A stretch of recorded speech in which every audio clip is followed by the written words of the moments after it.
Film की कहानी शुरू होती है सुजन और योनसू नाम के एक कपल से। योनसू नींद में उठकर बैठा था और वो नींद में बड़बड़ा रहा था कि अंदर कोई है। सुजन उसका मतलब नहीं समझती है और वो जैसे ही उसे हाथ लगाती है वो वहीं गिरकर वापस सो जाता है। उसे घर में दरवाजों की आवाज सुनाई देती है, इसलिए वो बाहर दरवाजे देखने के लिए चली जाती है। सुजन काफी डर गई थी क्योंकि वो प्रेग्नेंट भी थी। वो देखती है कि योनसू की एक चप्पल दरवाजे के बीच में फंसी है और जिस वजह से वो आवाज हो रही थी। और उनके पास पेपर नाम का एक कुत्ता भी होता है जो वहीं बालकनी में छिपा होता है। वो उसे लेकर अंदर चली जाती है। फिर अगले दिन सुबह घर में लगे तस्वीरें और अवार्ड से हमें पता चलता है कि योनसू एक एक्टर है। और सुजन जब सुबह ऑफिस जाने लगती है तो वहाँ पर एक औरत आ जाती है और सुजन जब जोर से दरवाजा खोलती है तो उस औरत के नाक पे चोट लग जाती है। वो औरत उसके नीचे वाले घर में नई रहने के लिए आई थी और वो आते वक्त सुजन के लिए कुकीज भी लेकर आती है। वो औरत सुजन से कहती है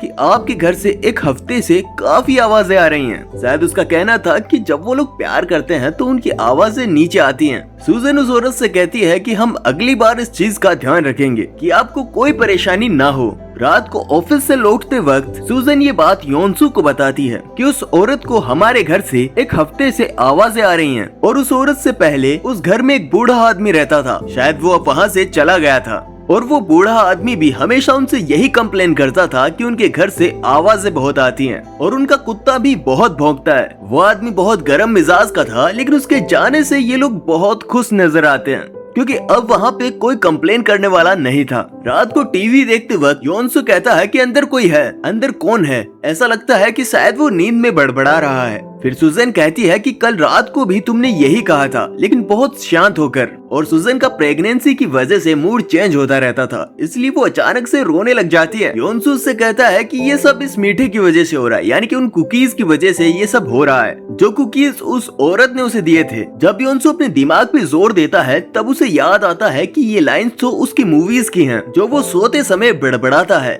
तभी योनसू के एक मूवी का सीन टीवी पे आता है जिसमें वो काम कर रहा था। रात को सुजन डायलॉग की स्क्रिप्ट देखती है, उसमें लिखा होता है कि बिल्डिंग में कोई है। रात को सोते समय सुजैन योनसू के चेहरे पे चांटा मारती है तो योनसू वहाँ से खुजाने लगता है। वो इतना तेज खुजाता है कि उसका गाल लाल हो जाता है, पर वो उसे रोक लेती है। लेकिन दूसरे दिन सुबह सुजैन देखती है कि योनसू के गाल में से खून निकल रहा है, यानी कि रात को योनसू ने अपने गाल को इतना खुजाया कि उसके गाल से खून निकलने लगा। सुजैन उसे अस्पताल चलने के लिए कहती है, लेकिन वो ये कहकर निकल जाता है कि उसे लेट हो रहा है। जब सुजैन ऑफिस में होती है तो वो एक अच्छा डॉक्टर ढूंढती है जो कि इस नींद की बीमारी को ठीक कर सके। रात को उसके घर पहुंचने से पहले योनसू घर आ चुका था क्योंकि योनसू का सीन उस मूवी में से कट कर दिया गया था क्योंकि अब उसके गालों पे निशान हो गए थे। इसकी वजह से वो बहुत दुखी था। योनसू कहता है कि वो ये काम छोड़ देगा और एक रियल एस्टेट एजेंट बन जाएगा, लेकिन सुजैन उससे कहती है कि तुम एक अच्छे एक्टर हो और तुम अपना काम करते रहो, हम तुम्हारी बीमारी का इलाज जरूर से ढूंढ लेंगे और तुम जल्द ही ठीक हो जाओगे। रात को योनसू फिर से उठता है और फ्रीज में से कच्चा मांस, मछली और अंडे खाने लगता है।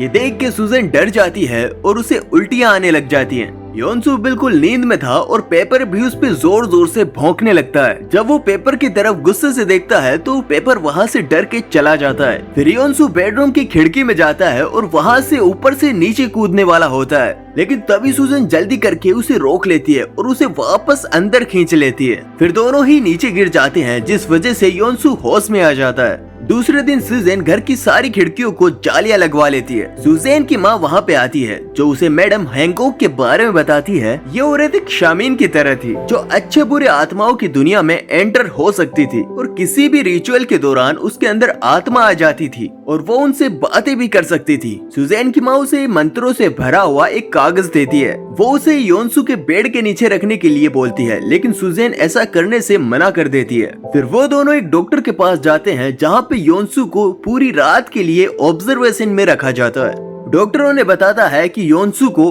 REM स्लीप डिसऑर्डर है। केमिकल इम्बैलेंस की वजह से ये सब हो रहा है। सपने में जो आप करते हैं वही आप असल जिंदगी में करने लग जाते हैं, जैसे कि चेहरा खुजाना, खाना खाना या फिर छत से कूद जाना। ये सब चीजें आप सपने में करते हो पर रियल जिंदगी में ये सब हो रहा होता है। वो इस बीमारी से जुड़े हुए कुछ फोटोज उन लोगों को दिखाता है। वो लोग डॉक्टर से इस बीमारी का इलाज पूछते हैं तो डॉक्टर उनसे कहता है कि सबसे पहले आप लोगों को अपना घर सेफ बनाना होगा, यानी कि सारी नुकीली चीजें एक कबर्ड में लॉक रखो और उनके रहन सहन में भी सुधार लाने को कहता है, यानी कि शराब पे रोक, टाइम पे खाना और वक्त पे सोना, सोते वक्त मोबाइल का इस्तेमाल ना करना और सही टाइम पे सही दवा खाना। सुजैन बिल्कुल वैसा ही करती है और यूनसू भी अपने रात के सारे शो कैंसिल कर देता है। डॉक्टर कहता है कि वक्त लगेगा पर बीमारी ठीक हो जाएगी। दूसरे दिन सुजैन पेपर को ढूंढने लगती है लेकिन वो उसे कहीं नहीं मिलता है। फिर वो देखती है कि फ्रिज के बाहर कुछ सामान पड़ा होता है। जब वो फ्रिज खोल के देखती है तो उसे वहाँ पर पेपर की बॉडी दिखाई देती है। उसे देखकर वो डर के चिल्लाने लगती है और फिल्म का पहला चैप्टर यहीं पे खत्म हो जाता है। अब इसके बाद फिल्म का दूसरा चैप्टर शुरू होता है। हम देखते हैं कि सुजैन एक बेटी को जन्म देती है। हॉस्पिटल में उसकी माँ उसे योनसू से तलाक लेने को कहती है, पर सुजैन कहती है कि हम लोग साथ रहकर सब कुछ ठीक कर देंगे। सुजैन और उसकी बेटी को घर ले जाते वक्त योनसू कहता है कि वो कुछ दिन होटल के एक रूम में रह लेगा, क्योंकि वो नहीं चाहता था कि उसकी बीमारी उसकी बेटी के लिए कोई नई मुसीबत बने। पर सुजैन उसे ऐसा करने से मना कर देती है। वो उससे कहती है कि तुम हमारे साथ घर में ही रहो। रात में योनसू बेड में अपने आप को पैक करके सोता है। दूसरे दिन सुबह डॉग के भौंकने की आवाज आती है तो सुजैन खिड़की से नीचे देखती है। उनके घर के नीचे रहने वाली औरत ने सेम उनके कुत्ते पेपर के जैसा देखने वाला एक कुत्ता खरीदा था और उस कुत्ते को देख के सुजैन को पेपर की याद आ जाती है और वो रात में उस कुत्ते की फोटोज देखने लगती है। वो स्लीप वॉकिंग से जुड़ी कुछ न्यूज पढ़ती है, जैसे किसी आदमी ने नींद में अपनी बेटी को मार डाला या फिर अपनी फैमिली को, और ये सब पढ़ के वो बहुत डर जाती है। कहीं योनसू भी उसके साथ ये सब ना कर दे, ये सोच के वो बहुत डर जाती है। जब योनसू नींद में होता है तभी वो योनसू को नींद में ही 2 गोलियां दवाई की खिला देती है और खुद उसके साथ बेड पे ना सोते हुए नीचे जमीन पे सो जाती है। पर उसे नींद नहीं आती, उसे डर लगने लग जाता है। वो बहुत बेचैन हो जाती है। फिर वो अपने बच्चे को लेके बाथरूम में चली जाती है और वहाँ के टब में सो जाती है।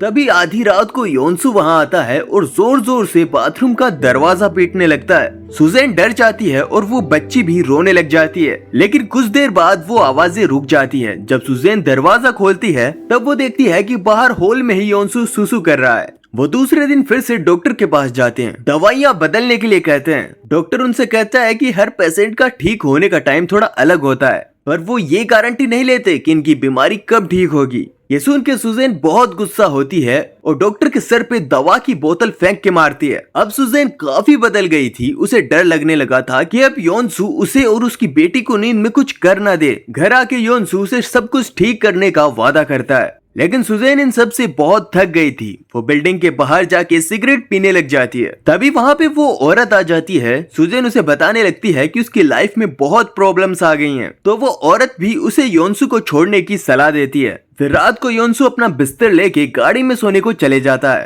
पर सुजैन उसको वापस से घर में ले जाती है और उसे एक कमरे में बंद कर देती है और बाहर से लॉक लगा देती है। दूसरे दिन सुजैन की माँ मैडम हैंगॉक को लेकर वहाँ पे आती है अपना रिचुअल परफॉर्म करने के लिए। वो अपना रिचुअल परफॉर्म करती है। वो पूरे घर में घुंघरू की आवाजें करने लगती है और उनके बेडरूम में आके कहती है, जब हम सोते हैं तो हमारी आत्मा कमजोर पड़ जाती है और तभी भूत हमारे शरीर में घुस जाते हैं। वो कंटिन्यू बेल बजाती है और योनसू के पास जाके रुक जाती है। वो सुजैन को कहती है कि तुम 2 मर्दों के साथ रहती हो।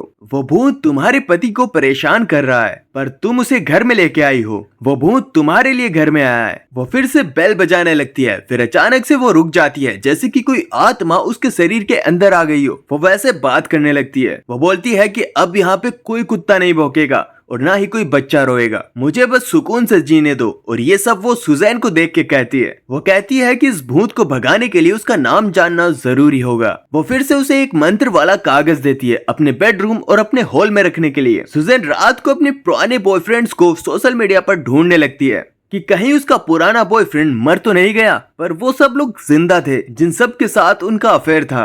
रात को सुजैन और योनसू बात करते वक्त उस बूढ़े आदमी का जिक्र करते हैं कि वो बूढ़ा आदमी ऐसा था वैसा था। योनसू बात करते वक्त कहता है कि शायद वो बूढ़ा आदमी तुम्हें पसंद करता था। फिर दूसरे दिन सुजैन उस औरत के पास जाती है कुत्ते का बचा हुआ सामान लेके। तब उसे पता चलता है कि वो औरत उस बूढ़े आदमी की बेटी है जो अब इस दुनिया में नहीं रहा, यानी कि अब वो मर गया था। उस बूढ़े आदमी का नाम पार्क था। उस आदमी के मरने की खबर सुन के सुजैन काफी ज्यादा डर जाती है और अब वो योनसू के अंदर उस बूढ़े आदमी पार्क को देखने लगती है कि वो बूढ़ा आदमी मरने के बाद सच में उन लोगों को परेशान तो नहीं कर रहा। रात को सुजैन लॉक ओपन करके योनसू के पास आती है और योनसू को मिस्टर पार्क कहकर बुलाती है और उसके ऐसे कहने पर योनसू नींद में रिस्पॉन्स भी करता है। वो पूछती है कि क्या आप हमारी बेटी को मार देंगे, तो वो कहता है कि मुझे नहीं पता।